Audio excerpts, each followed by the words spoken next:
Welcome to my channel. ఈ తంగిడి పూలు కదా, తంగిడి పూలతోటి వీటితో విజిల్ చేస్తారు. ఒకసారి నేను చేసి చూపిస్తాను ఎట్లుంటుందో చూడండి. ఇట్లా తీసుకోవాలి, ఇట్లా తెంపేసుకొని దీన్ని ఇట్లా అనుకుంటే మనకు విజిల్ వస్తుంది. ఇంకో ఇట్లా చిన్నగా తిప్పుకుంటే మనకు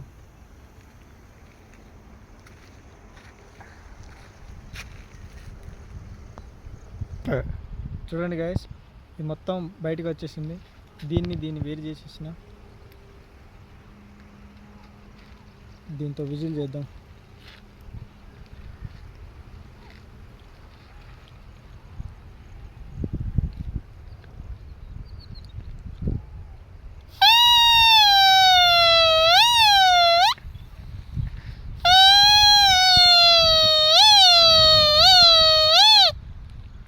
ఇగో నచ్చితే లైక్ కొట్టండి ఫ్రెండ్స్.